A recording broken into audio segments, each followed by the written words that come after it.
In the last video, we covered the Vedic age from its earliest beginnings up to the Rig Vedic polity. In this video, we are going to discuss the socio-economic life in Rig Vedic period.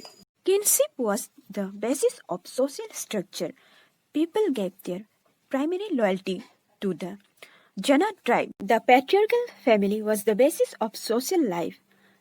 The joint family system was the normal form. Father was the head of the family, and after him, his eldest son took over. And the mother also occupied a respectable place till her husband was alive. The birth of a son was regarded as auspicious. The practice of adopting a child was also prevalent, but mostly it was avoided. Monogamy was the prevalent form of marriage, but there was no restrictions on polygamy. There is no reference to polyandry at that time. Child marriages were not in practice, and there was considerably freedom on the part of young persons with regard to the selection of wife or a husband, as they generally married at a mature age. Marriage connections with non-Aryans were probably prohibited. Among Aryans, only the marriage of brother and sister and of father and daughter were banned. It is not clear whether widow marriage were permitted or not. The custom of sati did not exist. Hardly a few examples existed, and those too were limited to royal families. There was no dowry system.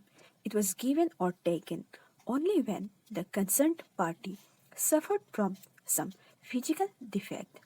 There was no parda system. The women moved freely and attended public feasts and entertainment parties, and even went to battlefields.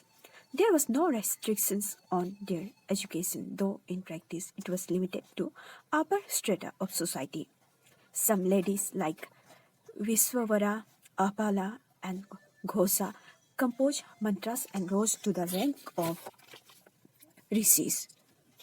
The women occupied a more respectable place among Aryans as compared to other people of contemporary civilizations. However, women did not enjoy equal rights with men socially and legally. They had no property rights. They had to remain in the care of male members of the family. Varna was the term used for color, and it seems that the Aryans were fair and the indigenous inhabitants dark in complexion. The Dasas and Dasyus who were conquered by Aryans were treated as slaves and Sudras. Gradually, the tribal society was divided into three groups: warrior, priests, and the people.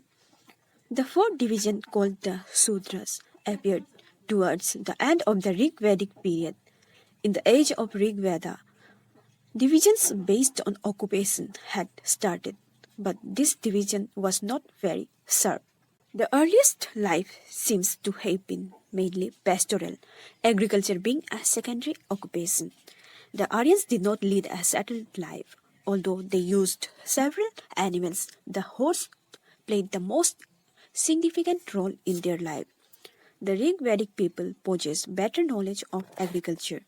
Plowshare is mentioned in the earliest part of the Rig Veda, though some consider it an interpolation. Possibly this plowshare was made of wood. They were acquainted with sowing, harvesting, and threshing, and knew about the different seasons. In spite of all this, there are so many references to the cow in the Rig Veda that the Rig Vedic Aryans seems to have been a pastoral people. The term for the war in Rig Veda is Gavisthi, or search for cows.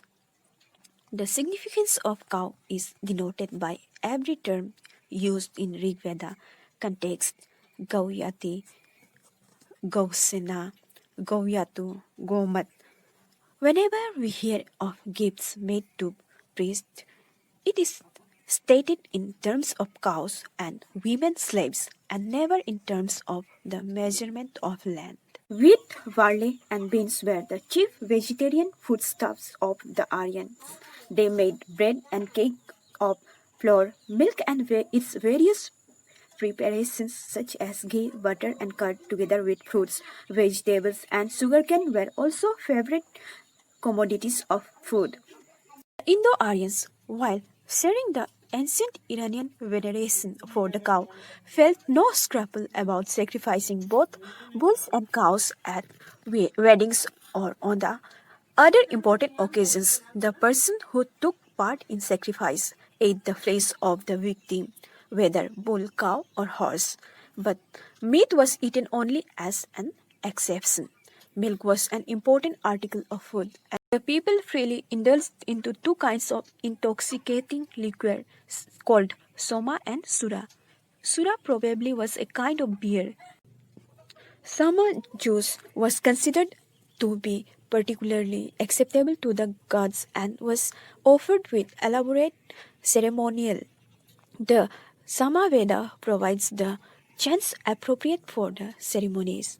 Amusements included dancing, music, chariot racing, and dicing. Gambling with dice is mentioned so frequently in both the Rig Veda and the later documents that prevalence of the practice is beyond doubt.